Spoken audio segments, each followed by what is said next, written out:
Hello friends, मैं पूरन देवांगन। स्वागत है आप सभी का पूरन सर क्लासेस में।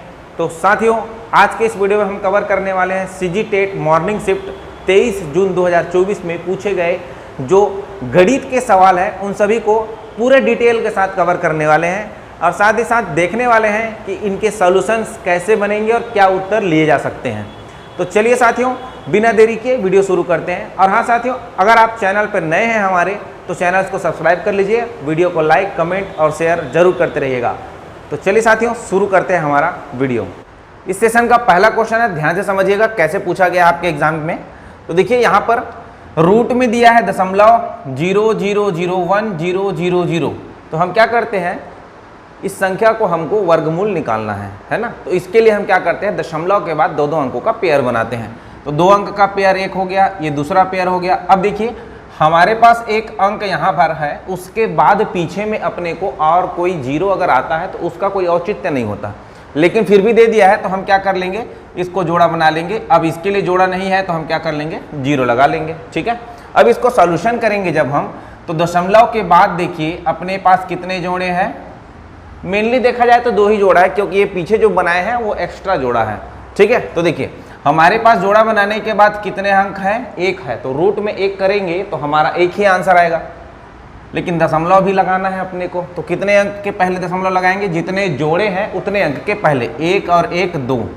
तो ये एक और ये दूसरा, अब लगेगा दशमलव और ये आपका जीरो है। तो देखिए दशमलव के बाद 01 आंसर होगा, लेकिन ध्यान दीजिएगा इसको उन्होंने कूट बनाकर पूछा है। तो अपने को क्या करना है, ध्यान दीजिए, इस जीरो को भी लगाकर देख लेना है कि कौन कौन से जीरो। देखिए भाई, दशमलव के बाद पीछे में अगर जीरो लगाते हैं उसका कोई महत्व नहीं है, अगर लगा दिया है तो भी कोई दिक्कत नहीं है, अपन आंसर देखेंगे। तो 0.01 आंसर होगा, उसके पीछे और जीरो होगा वो भी आंसर लिया जा सकता है। ठीक है, देखिए दशमलव में 001 पहला ऑप्शन में आपका कूट में पहला ए दिया है 001। यहाँ पर कितने अंक है, 3 अंक है, तो ये ऑप्शन हो ही नहीं सकता, क्योंकि हमारा जो आंसर आया है वो दशमलव के बाद 2 अंक है। क्लियर है। अब देखिए दशमलव के बाद 2 अंक, ये तो सही हो गया। दशमलव के बाद देखिए 01, अब इसका पीछे में जीरो लिखा है उसका कोई औचित्य नहीं होता, लेकिन दे दिया तो भी हम आंसर ले लेंगे, क्योंकि हमारा जो ऑप्शन में दिख रहा है सी में वो 01 ही दिख रहा है, तो ये भी सही होगा। उसके बाद देखिए दशमलव के बाद 01 दिख रहा है, इसके बाद पीछे में लगाया है, कोई दिक्कत नहीं है। तो यहाँ पर 01 वाला भी फॉर्मेट है, तो ये भी सही है। तो बी सी डी कहाँ है ऑप्शन, ऑप्शन सी में आपका दिया गया था केवल बी सी और डी करके। तो इस तरह से इसका आंसर हमारा ऑप्शन सी होगा। आइए अगले क्वेश्चन की ओर चलते हैं। दूसरा सवाल है, बहुत बढ़िया प्रश्न है, देखिए ध्यान दीजिएगा। x star Y equal to X cube plus Y cube plus 3xy, कोष्टक में है x प्लस वाई। ये एक फॉर्मेट होता है जिसमें स्टार लगाकर दिया जाता है, फॉर्मेट है करके। तो यहाँ पर अपने को पूछा गया प्रश्न है 0*1 स्टार में 2।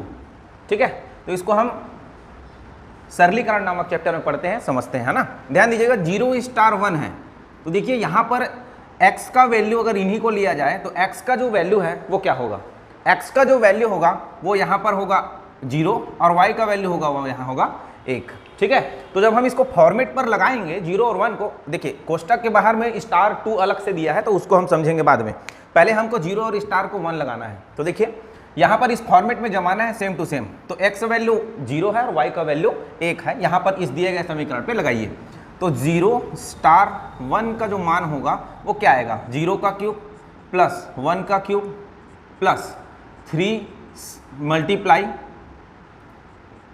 0 मल्टीप्लाई 1, कोष्टक में होगा 0 प्लस 1। x और y के जो वैल्यू है दिए गए फॉर्मेट पर हम क्या करेंगे, पुट करेंगे। तो देखिए यहाँ पर अपने को ये वाला जो टर्म्स है वो क्या हो जाएगा, पूरा शून्य हो जाएगा। बचेगा हमारा 0*1 में 1 बचेगा। कितना बचेगा जी, 1 बचेगा। अब इसका हल जो होगा वो स्टार 2 के साथ होगा, मतलब ये जो प्रश्न बनेगा वो 1 स्टार में 2 बनेगा। अब यहाँ पर x का वैल्यू क्या मिल रहा है, x का वैल्यू 1 मिल रहा है और यहाँ पर x का वैल्यू क्या मिल रहा है, 2 मिल रहा है, y का वैल्यू 2 मिल रहा है। यहाँ पर देखिए 2 बार आपको कोष्टक के बाहर में एक स्टार लगा के और दिया है, मतलब ये जो यहाँ से जो आंसर आएगा उसको स्टार लगाकर 2 करके पूछा है। तो यहाँ से जो आंसर आया हमारा 0 और स्टार 1 का वो है 1, इसको हमने 1 स्टार 2, क्योंकि ये स्टार हमारा बचा हुआ था। ठीक है, देखेंगे तो चलिए सेम फॉर्मेट में हम जमाएंगे, तो 1 का क्यूब प्लस 2 का क्यूब प्लस 3 इंटू 1 इंटू 2 फिर 1 प्लस 2, जो x और y का वैल्यू हम दिए गए फॉर्मेट पर पुटअप करेंगे, आंसर लेंगे। तो 1 का क्यूब होगा 1 2 का क्यूब होगा 8 और 3 दूनी 6, 6 तिया 18, क्योंकि 1 और 2 बनाएगा आपका 3, 3 का 2 से मल्टीप्लाई, उसका 3 से मल्टीप्लाई, तो 3 दूनी 6, 6 तिया 18, तो 18 प्लस 8 प्लस 1 कितना हो जाएगा आपका 27। तो हमारा फाइनल आंसर इस प्रश्न का क्या होगा 27 होगा, जो कि दिए गए ऑप्शन सी पर मौजूद है। तो इस तरीके से हम बनाएंगे, सरलीकरण का ये क्वेश्चन था। आइए अगले क्वेश्चन के फटाक से चलते हैं। ये है प्रश्न हमारा प्रतिशत चैप्टर का, जिसमें क्या बोला है 0.72 को प्रतिशत में बदलिए, क्योंकि क्वेश्चन मार्क लगाया और पीछे क्या लिखा है प्रतिशत, मतलब 0.72 को आपको प्रतिशत में बदलना है। ठीक है, तो ध्यान दीजिएगा, कभी भी किसी भी संख्या दशमिक संख्या को प्रतिशत में बदला जाता है तो 100% से मल्टीप्लाई किया जाता है। किससे मल्टीप्लाई 100% से, तो 0.72 को हम 100% से मल्टीप्लाई करेंगे तो वो परसेंट में बदल जाएगा, तो ये हो जाएगा 72%। इसका फाइनल आंसर हमारा क्या हो जाएगा ऑप्शन डी हो जाएगा। तो इस तरीके से छोटे से सवाल का आंसर था। चलिए वीडियो को लाइक कर दीजिए, शेयर कर दीजिए और कमेंट जरूर करिएगा आपको वीडियो कैसा लग रहा है। अगला क्वेश्चन की ओर चलते हैं। देखिए आपको 4 भिन्न आपको दिए गए हैं, 3 से ही 1/4, 2 से ही 5/8, 4 से ही 3/4 हुआ, 5 से ही 7/4 का आपको पूछ रहा है औसत। तो समझ में आ गया क्वेश्चन कहाँ से आया है, औसत नामक चैप्टर से आया है। तो देखिए यहाँ पर आपको विकल्प दिए गए हैं इस तरीके से, इसको कैसे हल करना है। तो देखिए हम जानते हैं कि भाई औसत बराबर क्या होता है, जो भी जानकारी लेंगे कंप्लीट जानकारी लेंगे भाई। औसत बराबर होता है पदों का योग बटे पदों की संख्या। कैसे किया गया है, किस तरह से किया गया है, सारी चीज इस वीडियो में कवर हो रहा है ना। पदों का योग बटे क्या होगा पदों की संख्या, औसत बराबर वही होता है पदों का योग बटे पदों की संख्या। तो देखिए हमारे पास कौन कौन से पद हैं, 3 सही 1/4, 2 सही 5/8, तो इसको सबको जोड़ के रखेंगे तो पदों का योग, तो औसत डायरेक्ट हम निकालना चलते हैं। तो कुछ इस तरीके से निकालेंगे, ध्यान दीजिएगा। 3 सही 1/4 प्लस 2 सही 5/8 प्लस 4 सही 3/4 प्लस 5 सही 7/4, इसको भागित पदों की संख्या। कितने पद हैं हमारे पास, 4 भिन्न बोल दिया है तो 4 पद हैं हमारे पास। चलिए इसको हम क्या करते हैं, 3, 2, 4 और 5 को पहले जोड़ लो, बाकी को एक साथ जोड़ना कोष्टक में। तो 3 और 2 5, 5 और 4 9, 9 5 14, 14 प्लस यहाँ पर जो भी आया उनको, जो बचे हुए भिन्न हैं उनको एक साथ जोड़िएगा, जल्दी होगा हल करने में। नहीं तो आप इसको प्रॉपर भिन्न में बदल के हल करोगे तो टाइम लग जाएगा, क्योंकि एलसीएम लेना पड़ेगा फिर उसको हल करना पड़ेगा। तो चलो 14 प्लस इनका एलसीएम कितना आएगा आपका 8, ठीक है। तो 2 आएगा, क्योंकि 4 से भाग देंगे 8 को तो 2 आएगा, 2 का गुणा अंश से करेंगे, 2 प्लस 5 प्लस 3 दूनी 6 प्लस 7 दूनी 14, पूरे के बटे में क्या चल रहा है हमारा 4 चल रहा है, ठीक है। आगे हल करते हैं, 14 प्लस में 5 और 6 11, 11 और 2 13, 13 और 14 27 बटे 8 बटे पूरे में क्या चल रहा है 4। इसको आगे हल करते हैं तो ये हो जाएगा 14 8 112 प्लस 27 बटे में 8 और पूरे के बटे में 4, तो 8 नीचे आएगा 32 हो जाएगा नीचे, ठीक है। ऊपर भी हम जोड़ के रखेंगे, 7 और 2 9 और 2 और 1 3, 139 को हम 32 से भाग देंगे तो ऑप्शन क्या मिलता है, चलिए देखते हैं। तो 32 चौक 128, आगे आपका बचा हमारा 128, 139 में घटेगा तो ऊपर में बचेगा 11, 32 से भाग देना है उसको रखेंगे नीचे, तो 4 से ही 11/32 ऑप्शन नंबर डी पर दे रखा है। तो आई होप दोस्तों वीडियो का जो सॉल्यूशन है वो आपको क्लियर समझ में आ रहा होगा कि कैसे बनाया जाएगा आपके क्वेश्चंस का आंसर। तो चलिए साथियों अगले क्वेश्चन की ओर जल्दी से चलते हैं। देखिए बहुत ही बढ़िया प्रश्न है आपके पहला नंबर चैप्टर नंबर सिस्टम से। इसमें स्थानीय मान और जाति मान के बारे में पूछा जा रहा है कि दिए गए प्रश्न जो है वो 53, 76, 82, इसमें आपको 7 के स्थानीय मान और जाति मान का अंतर पूछ रहा है। तो 7 का स्थानीय मान क्या होगा, 7 का स्थानीय मान जो होगा वो होगा अंक गुणित स्थानों में सबसे छोटा अंक, स्थान में इकाई, दहाई, सैकड़ा, हजार, तो हजार में सबसे छोटा अंक क्या है 1000, तो ये स्थानीय मान आ गया इसका 7000। अब आगे बोल रहा है कि इनके जाति मान भी निकालो, तो इस स्वयं जाति मान 7 का जाति मान क्या होगा भाई, 7 का जाति मान स्वयं होता है, तो 7 का जाति मान 7, इन दोनों का क्या बोल रहा है डिफरेंस।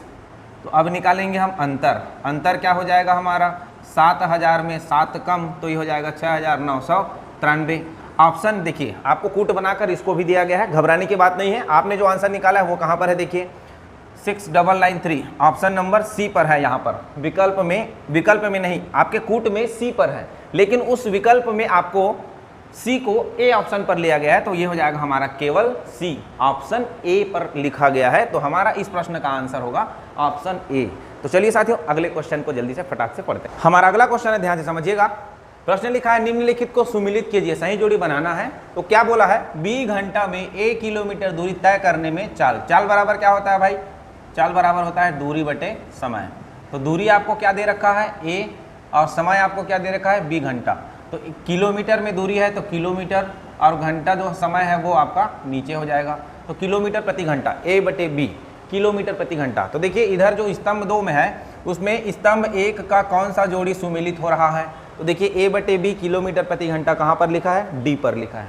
ठीक है, तो स्तंभ a का कौन सा होगा, फर्स्ट नंबर पे आएगा, फर्स्ट नंबर का आंसर हमारा d होगा। तो देखिए जहाँ से d स्टार्ट हो रहा होगा ऑप्शन नंबर d में ही पहले का d आंसर हो जा रहा है। लेकिन बाकी को हम कैसे निकालेंगे, आइए इस पर समझते हैं। b मीटर पर सेकंड है, अब देखो b मीटर पर सेकंड को किलोमीटर पर आवर में बदलेंगे, तो किसी भी मीटर पर सेकंड को किलोमीटर पर आवर में बदलते हैं तो 18/5 से क्या करते हैं, मल्टीप्लाई करते हैं, तो वो क्या हो जाता है, किलोमीटर पर आवर में बदल जाता है। किलोमीटर पर आवर मतलब किलोमीटर प्रति घंटा। तो देखिए जो स्तंभ 1 का सेकंड नंबर का जो है उसका आंसर स्तंभ 2 में कौन सा सुमेलित हो रहा है, ऑप्शन सी। तो सी के लिए हम क्या प्रयोग करेंगे, 2, मतलब 2 स्तंभ 1 का दूसरा नंबर का जो आंसर होगा वो स्तंभ 2 के सी के बराबर होगा। क्लियर, आइए आगे चलते हैं थर्ड नंबर में। समान दूरी a किलोमीटर प्रति घंटा तथा b किलोमीटर प्रति घंटा की औसत चाल। समान दूरी की औसत चाल होती है 2ab/a+b किलोमीटर प्रति घंटे। ठीक है, तो 2ab/a+b कहाँ दिया है, ऑप्शन नंबर स्तंभ के दूसरा नंबर a पर दिया है, दूसरा नंबर स्तंभ के a पर। तो इसका जो होगा वो थर्ड नंबर के लिए होगा, थर्ड नंबर का आंसर क्या होगा, a। उसके बाद चौथा नंबर में क्या बोला है, b घंटा में a किलोमीटर प्रति घंटा की दर से तय की गई दूरी। तो दूरी बराबर क्या होगा जी, यहाँ से देखो चाल गुणित समय, तो ये हो जाएगा चाल गुणा में समय। तो चाल हमारा कितना है a किलोमीटर और गुणा तय समय कितना है b, तो ये हो जाएगा किलोमीटर में, a into B kilometre, a into B kilometre स्तंभ 2 में कहाँ पर लिखा है, b पर लिखा है। तो इसका आंसर कहाँ मैच करेगा, चौथे नंबर के लिए मैच करेगा। ठीक है, मतलब पहले नंबर के लिए d, दूसरे के लिए c, देखो d ऑप्शन को देखो, पहले नंबर के लिए d, दूसरे का c, तीसरे के लिए a, तीसरे के लिए a और चौथे के लिए हम क्या देख रहे हैं, b को मैच कर रहे हैं। तो हमारा फाइनल आंसर क्या हो जाएगा, ऑप्शन डी हो जाएगा। इस तरीके से इसका सॉल्यूशन होगा। आई होप दोस्तों वीडियो पूरा आपको समझ में आ रहा होगा और एक एक मेथड पूरे डिटेल से हम चेक कर रहे हैं, सारी चीजें आपको क्लियर हो रही होगी। चलिए अगले क्वेश्चन पर चलते हैं। चलिए देखिए क्वेश्चन है अनुपात समानुपात का, थोड़ा डिफरेंट टाइप का है। स्तंभ बनाकर आपको 1 और 2 को मैच करने बोल रहा है, सही जोड़ी बनाइए, इसमें आपको मैच करना है कौन किसका वैल्यू होगा। इसमें प्रश्न में ये बोल रहा है कि यदि स्तंभ 1 में a अनुपात b अनुपात c दिया है तो स्तंभ 2 में a बटे b, b बटे c और c बटे a इस वैल्यू का कौन सा आंसर होगा, इसको पूछ रहा है। तो अपने को एक फॉर्मेट दिया है, उस फॉर्मेट में जमाना है। तो देखिए a बटे b, b बटे c और c बटे a के फॉर्मेट में जमाना है। स्तंभ 1 को आंसर लाना है स्तंभ 2 के बराबर में। ठीक है, तो स्तंभ 1 नंबर में पहला नंबर जो दिया है 1, 2 और 3, मतलब a का मान 1, b का मान 2 और c का मान 3 के बराबर होगा, जिसको हम इस फॉर्मेट पर रखकर स्तंभ 2 को मैच करेंगे। तो देखिए हमारा क्या होगा, 1 बटे 2 अनुपात 2 बटे 3 अनुपात 3 बटे 1। अब यहाँ पर हम क्या करते हैं, देखिए नीचे में जो दिया गया है उनका हम लेंगे एलसीएम लेंगे, तो एलसीएम आएगा हमारा 6। अब जिनका एलसीएम लिया जाता है उनसे एलसीएम को भाग करवाया जाता है। तो 2 से भाग कराएंगे तो कितना आएगा, 3 आएगा। एलसीएम को भाग कराएंगे तो 3 को गुणा हम करेंगे उसके अंश के साथ, तो 3 एकम 3। उसके बाद 3 से भाग कराएंगे 6 को तो 2 आएगा, 2 दूनी 4। उसके बाद 1 से भाग कराएंगे 6 को तो क्या होगा, 6 भागफल आएगा, तो 6 तिया 18। तो एक नंबर के लिए 3, 4 और 18 जो है आपको कहाँ पर दिए हैं, स्तंभ 2 पर दे रखे होंगे, वहां से अपने को मैच करवाना होगा। तो देखिए हमारे पास ऑप्शन स्तंभ 2 में ये है आपका सी में दिया गया है 3, 4 और 18 को। तो हमारा जो स्तंभ 1 का पहला होगा उसका स्तंभ 2 का सी के बराबर होगा, तो 1 का सी हो जाएगा। इसको हमने पीछे लिख रखा है 1 का सी ऐसे करके।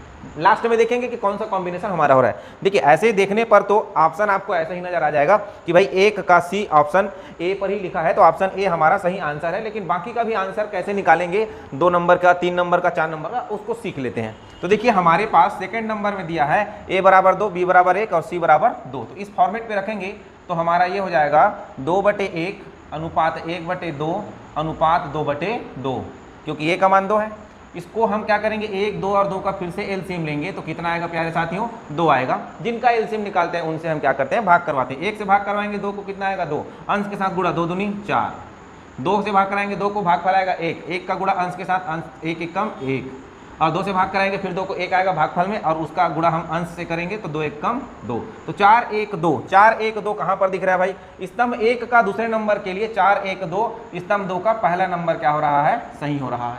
तो हमने उस स्तंभ 2 के बगल में क्या लिख दिया है?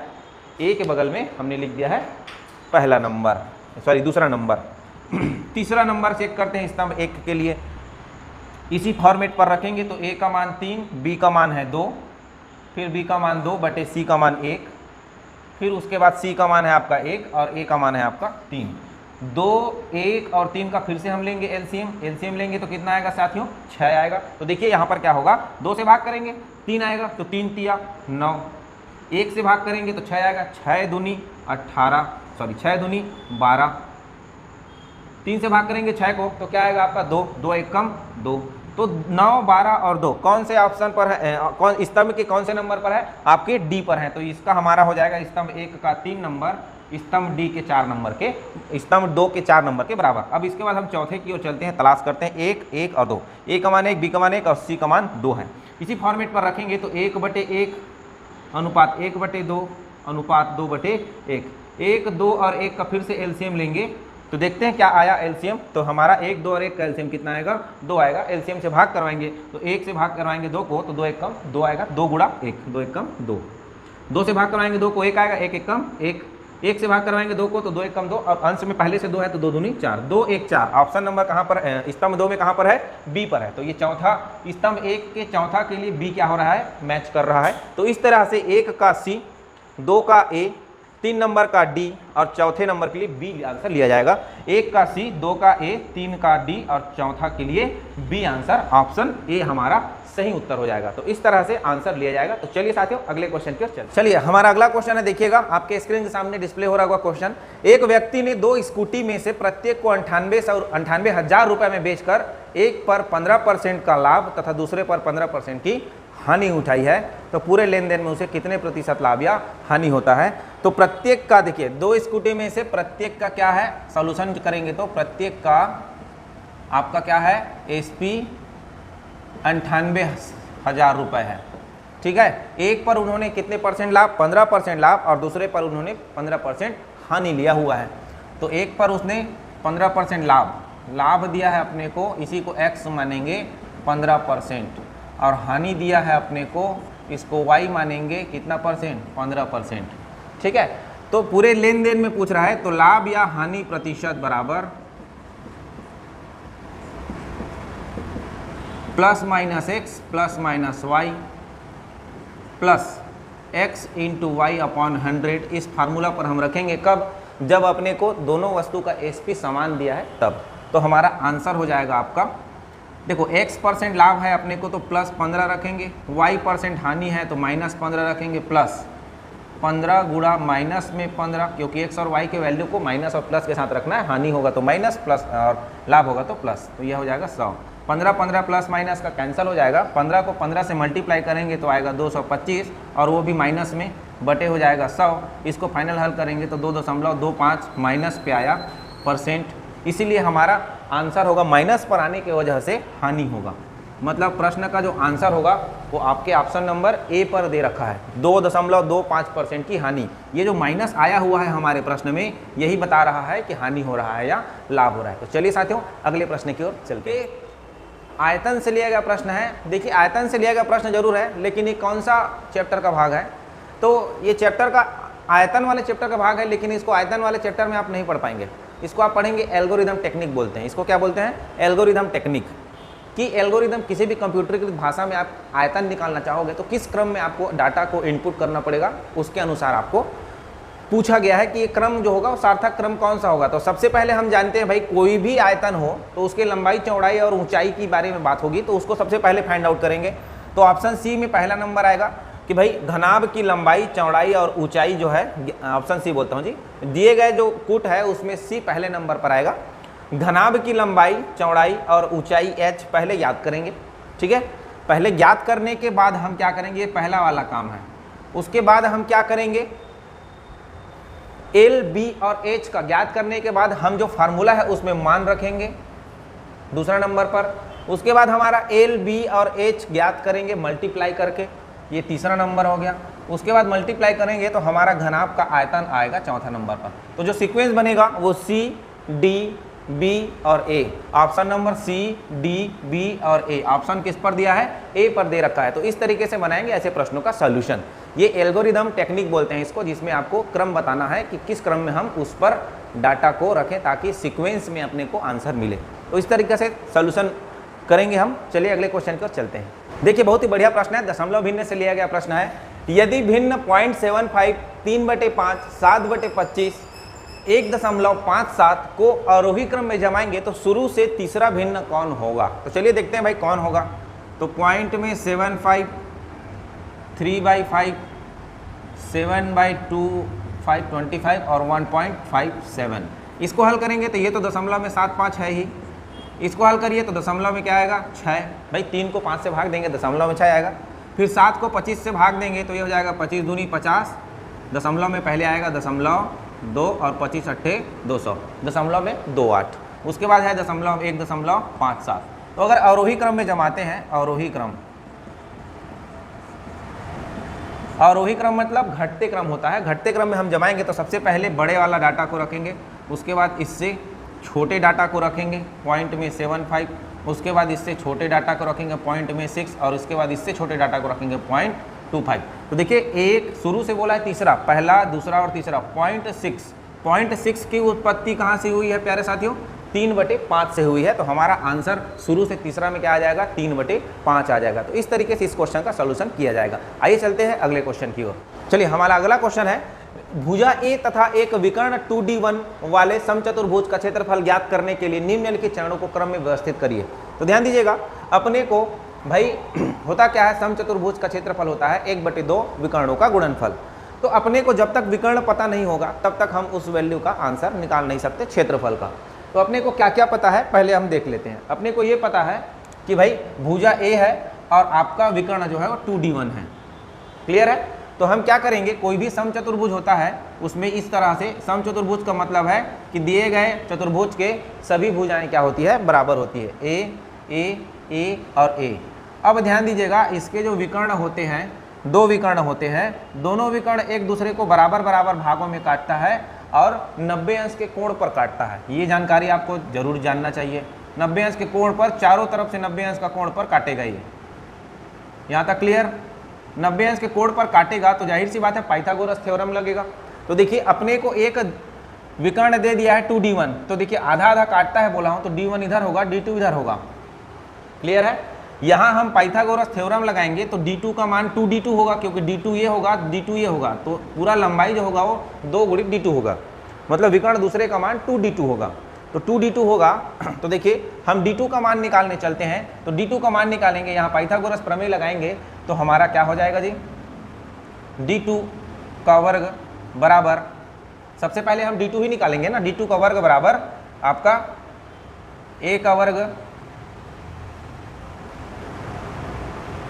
ऐसा करिए, इसको आप, ये कर्ण है, कर्ण कैसे पता चला? 90 अंश के सामने वाला जो भुजा होता है वो कर्ण कहलाता है। तो कर्ण का वर्ग करेंगे, कर्ण का वर्ग बराबर होता है लंब का वर्ग धन आधार का वर्ग।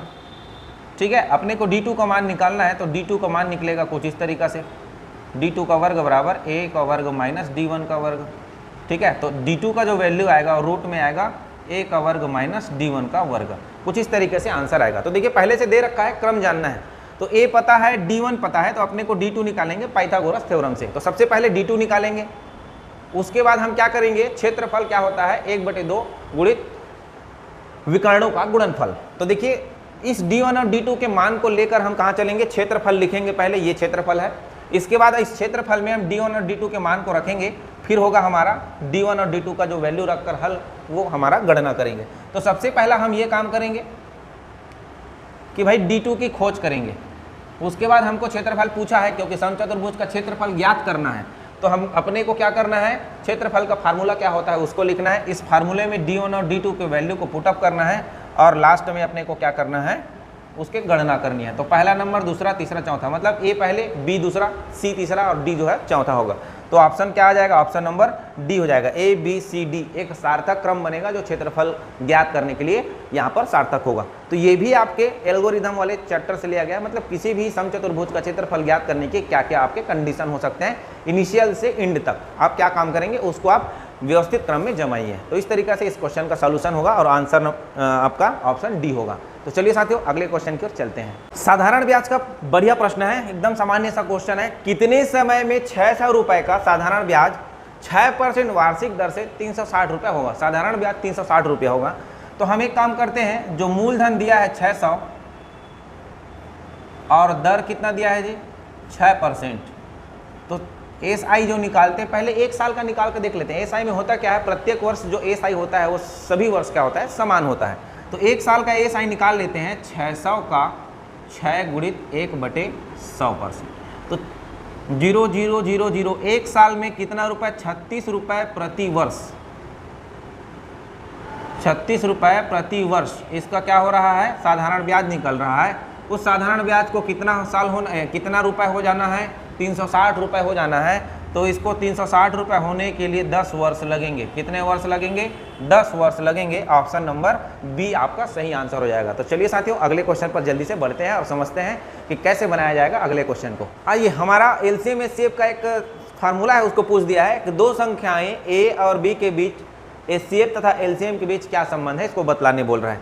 तो हम जानते हैं भाई कि दो संख्याओं का एलसीएम और एचसीएफ अगर पता है तो उनका फार्मूला होता है LCM into HCF equal to पहली संख्या गुणित दूसरी संख्या। तो इस प्रश्न का आंसर क्या हो जाएगा, ऑप्शन सी हो जाएगा। ये फार्मूला है, फार्मूला को आपके एग्जाम में पूछ दिया है।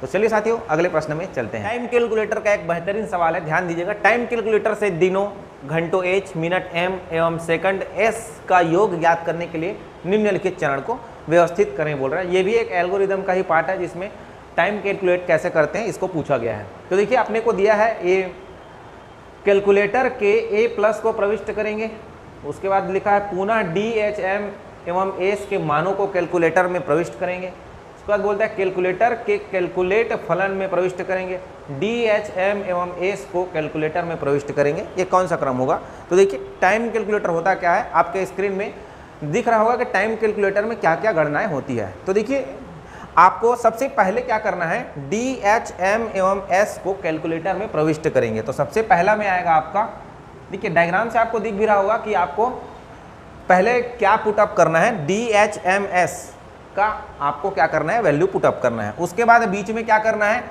दबाना है एड प्लस को। फिर उसके बाद आपको नजर आ रहा होगा पुनः डी एच एम एस के खाली डिब्बे नजर आ रहे होंगे, उनको आपको प्रविष्ट करना है। और चौथे नंबर पर क्रम जो है वो आपका कैलकुलेटर में गणना लिखा होगा जो कि फलन कहलाएगा आंसर लेने के लिए।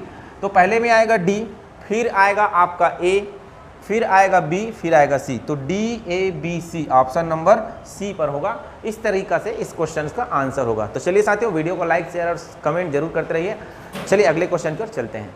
देखिए हमारा अगला सवाल है, अभिकथन ए कहता है कि पी किसी काम को 10 दिन में पूरा करता है जबकि क्यू उसी काम को 5 दिन में पूरा करता है तथा दोनों को समान मजदूरी दिया जाता है। ठीक बात है भाई, दोनों को समान मजदूरी देंगे क्योंकि दोनों के लिए उसी काम को किया जा रहा है। एक पी जो है वो 10 दिन में करता है, क्यू जो है वो 5 दिन में करता है। उसी काम को बोला, ध्यान रखिएगा, समान मजदूरी। जाहिर सी बात है भाई, जो एक काम है उसको दोनों को समान मजदूरी दिया जाएगा, चाहे वो 10 दिन में करे चाहे 5 दिन में करे। जो पूरे काम का जो फीस है वो दोनों के लिए क्या होगा, सही होगा।